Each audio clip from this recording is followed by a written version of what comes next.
Good morning. It's Joshua Fletcher, Pursue Christian Living, and here we are doing our survey of the Bible, just like we do every single week. And we have gone quite a few paces down through the Bible. We just talked about the Psalms last week, and that means this week we're going to talk about some wisdom literature, and we're going to talk about what that is, what wisdom literature is, and specifically we're looking at Proverbs, Ecclesiastes, and Song of Songs today. You know, sometimes we have to look at more than one book because there are, 66 books in the Bible, so 52 weeks. So if you do the math, we can't do just one book every single week.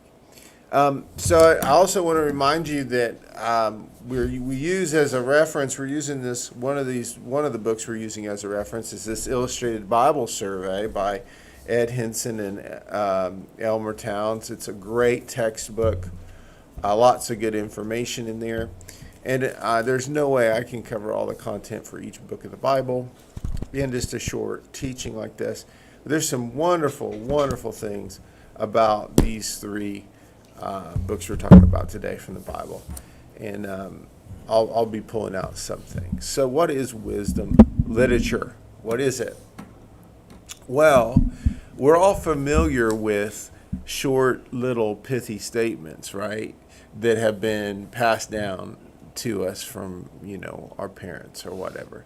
I remember one about corn, because I grew up in Indiana. Knee high by the 4th of July was the thing about the corn. In other words, if it's healthy, if the corn in the fields are healthy, it'll be knee high by the 4th of July. I don't know if that's still true because they've hybridized the corn, but I remember growing up, that was a statement, and everybody would use that. Now, it's a little piece of wisdom, isn't it? It's something that we get from observing, and farmers would get that, and they would think that through. And it had implications of when they were to plant and how to tell if the crops were getting enough rain and what they could expect their yield to be and all this other stuff going on. And we have short, pithy statements, right, in our life. That's what the Proverbs are. I mean, let's look at this. So one of the reasons why we're going through the books chronologically. Why are we at Proverbs, Ecclesiastes, and Song of Songs? It's because they are attributed to Solomon, who is the king that comes after David, and we talked about David, and so that's why. And it's also that they're written within the time frame, right, of Solomon's reign. This is the golden age of the Hebrew people. This is when they build the temple, and their kingdom has really expanded. And why? Because we hear that Solomon, and this is in another place in Scripture, that Solomon asked for wisdom, and God gave him wisdom to be able to rule. And so we have these three books, Proverbs, Ecclesiastes, and Song of Songs. Now, Proverbs is all about these short poetic sentences that convey wisdom in just a concise and memorable way. And they use something called Hebrew parallelism. Now, Hebrew parallelism is two lines of text that are related to one another in such a way that there's a synergistic relationship. What does that mean? That means that the two lines of text don't add, they multiply in meaning. So 1 plus 1 does not equal 2, it equals 200. It has a depth of meaning with the two lines of text, and it does that in some really amazing ways. There are 4 types of parallelism, at least 4. A synonymous parallelism, an antithetical parallelism, a synthetic parallelism, and a comparative parallelism. You didn't think that the Proverbs were that deep, did you? You thought they were just little memorable phrases that would help me. No. If you read the Proverbs, and you should, just like we said about the Psalms, read a psalm a day, read a proverb a day. Doesn't take that long. There's a depth and a richness to it. So a proverb has these two lines, and you'll read, if you read through, you're going to start to see it. You've probably never seen it before. Maybe you have. Maybe you have, maybe you haven't. And those two lines of text, followed by another two lines, by another two lines, are building in a very important literary way. Okay? If it's synonymous, it means they mean the same thing, just said a different way to make you reflect upon what's being said. If it's antithetical, it means they mean the opposite thing to make you reflect in a deeper way. If it's synthetic, it means they mold together, they come together in a synthesis that means a deeper thing. And if it's comparative, it's two things, not necessarily opposite things, but two things that are being compared with one another. Okay? Isn't that interesting? They're using a literary form called parallelism, two lines of text that are running together in order to make you think deeply about a subject. Wisdom deals with our desires. It deals with how we place our reason over our passions. And Proverbs is constantly talking about our passions and how we need to let our reason guide and direct our passions in life. And that's what wisdom is. Now, knowledge is different. Knowledge is information, right? And information is useful, right? Because we need to know how to do things. And I just found I have a hole somewhere in my roof over the back porch. Well, what am I doing? I'm looking for knowledge on how to fix that. Now, wisdom might suggest I don't do it myself. Right? Okay? You see the difference? Knowledge and wisdom are two different things. Okay? And this is how we apply wisdom. Unapplied wisdom is often the result of our passions running wild. Oh, grasp that a minute. We can have wisdom and not apply it. Our passions can run wild. That happened to Solomon. He had more wisdom than anybody on the planet, and he didn't fully apply it. And it ended up dividing the kingdom. We're probably going to talk about that a different day. But so it's, if you're looking for wisdom, great. Proverbs, Ecclesiastes, Song of Songs, great places to read. It's good. It's not something you can just get like knowledge, get in the afternoon. Doesn't matter how smart you are. You got to digest it. It's kind of like this. Another way of thinking about it. Think about the best hamburger you ever eaten. Multiply its size by 10. That's knowledge. I love knowledge. I love understanding. I want to get it. So I want to eat that huge hamburger.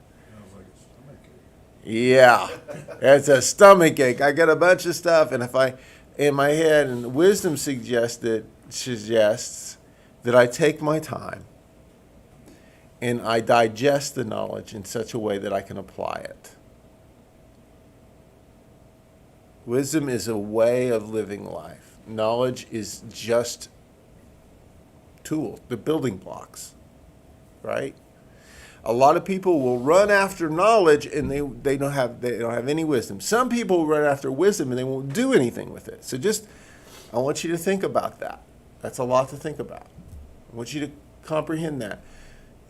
I would rather be around a person who has very little knowledge but has a lot more wisdom.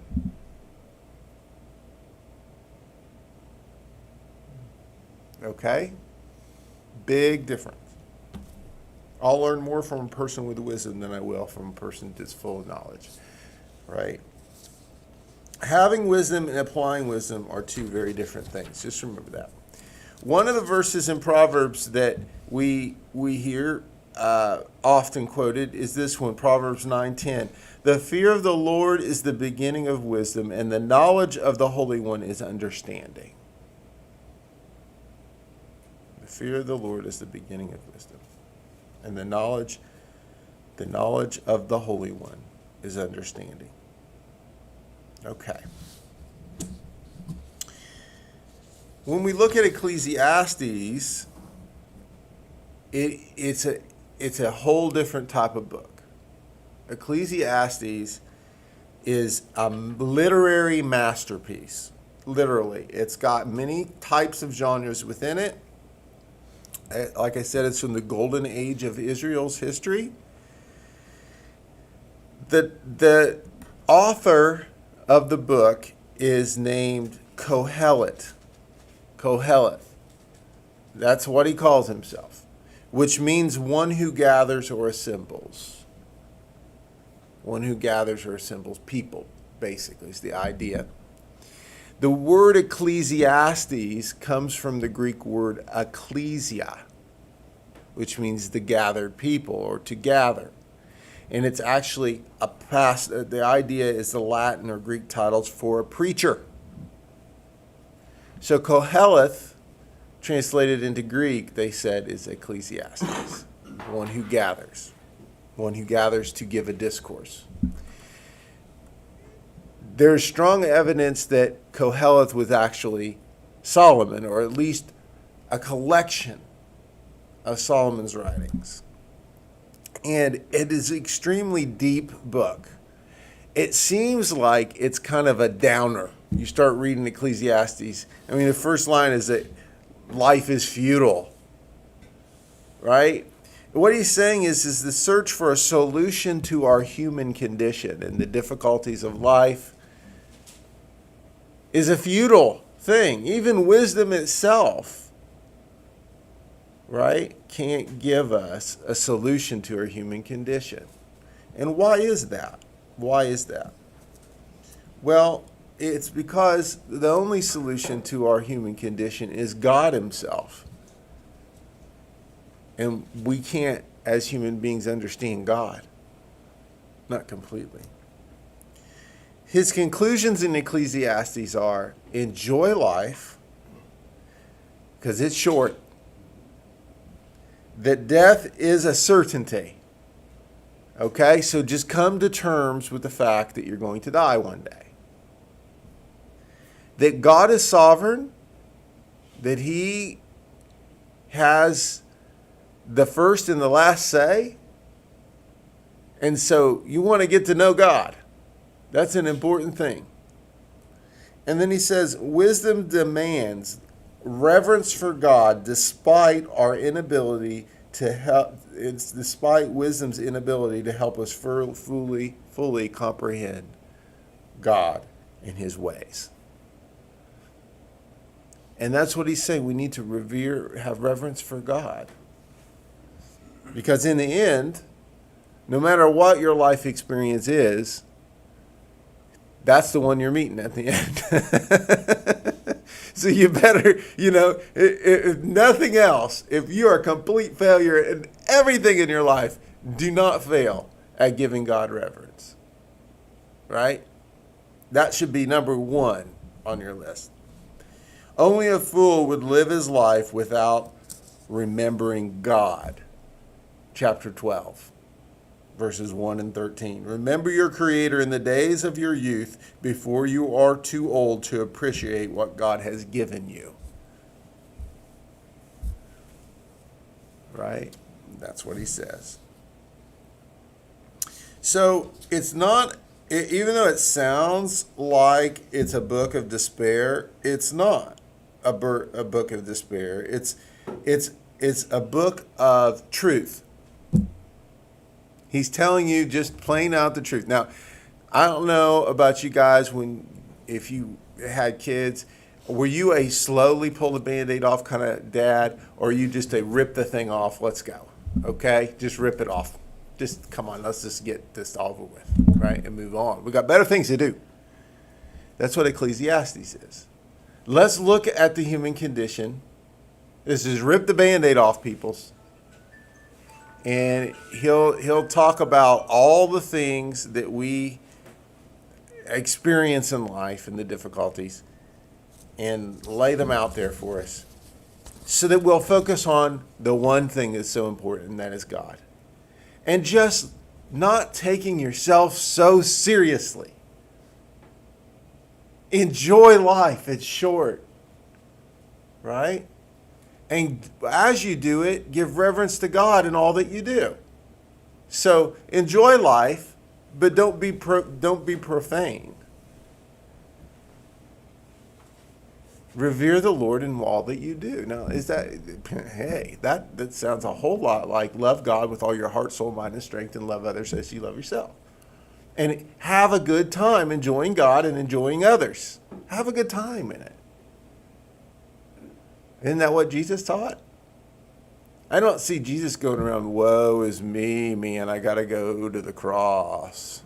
No, he's enjoying his life and seeing people healed and working to make a huge change in the lives of the people around him.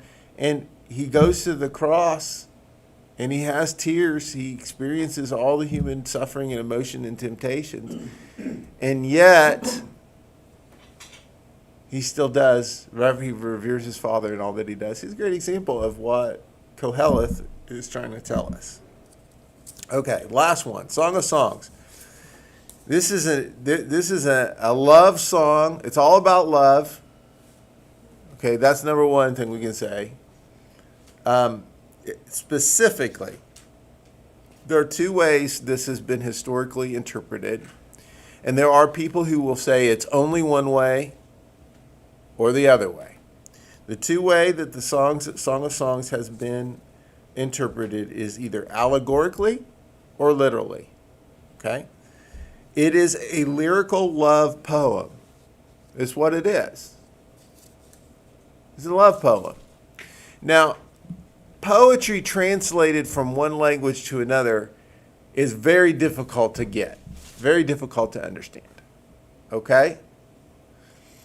So you have to really dig deep when you're reading this in your English Bible, right? To understand what's going on. Remember we talked about Hebrew parallelism? It's all over the Song of Songs.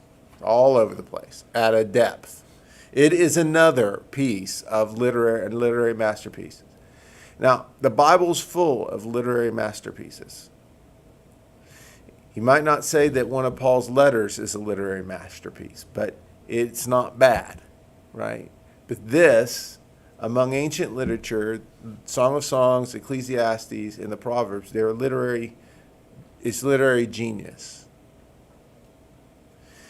Just that somebody who wrote in 900 BC, 950 BC, could write something that is so applicable to today, almost 3,000 years later, shows just how much of a literary masterpiece it is. Okay? Has to be divinely inspired. So its poetic form, it's possible that it has both an allegorical and a literal meaning. Very possible. Remember we talked about Hebrew parallelism? So literally, it's talking about marital love. Okay? It's talking about pursuing erotically for marriage the opposite sex. Okay? Now I want to be clear. It's saying pursuing passionately for marriage the opposite sex. I don't think I could be more clear. Pursuing passionately for marriage the opposite sex. Okay? It is not to be applied to any situation. That's not what it was. Literally, it is for marriage and how that's pursued. And it's erotic. There are parts of the Song of Songs that you wouldn't want your 8-year-old to read if you truly understand it, what's being said. It is a romantic courtship. It's a ravishing intimacy. There's a whole section in there about sex. It's about a royal marriage, a king and getting married to a queen, soon to be queen. And then in the end, it's about this mature love for the years to go forward. So you have in one book the whole understanding of marital love, from courtship to marriage to a lifelong partnership, a lifelong covenant. Okay? It's all right there in one book. So that's the literal. The allegorical is that this is God's love for Israel, Christ's love for his bride, and we are his bride. I know a lot of guys have a hard time grasping that, but we are the bride of Christ. And allegorically, we can read it in that way. And so, again, here's a man writing about intimacy. Intimacy. And that intimacy being between him and God, or his people and their God. Again, there's nothing unmanly about dealing with your emotions and being able to talk about your emotions. Again, there's nothing unmanly about being able to tell God you love him and tell others that you love them. Nothing unmanly about it. In fact, it's probably one of the most manly things you can do. And no matter who tells you differently, it's, the Bible's very clear on it. One of the key verses is there at the beginning of Song of Songs. Young women of Jerusalem, do not stir up love or awaken love until the appropriate time. And so Song of Songs has a deep amount of wisdom about how to handle your emotions, when to allow those to be stirred and when not to. There's a courtship, and don't let your heart be stirred up until you're heading towards marriage with your beloved. So this is wisdom literature. It's not the same as the rest of the books of the Bible. It is not meant to be read one and done. Okay? It's meant to be read over and over and over to gain wisdom over time about a subject or subjects or many things. And I think that we live in an information-rich society where we can Google just about anything and get information. But we don't live in a wisdom-rich society. Okay?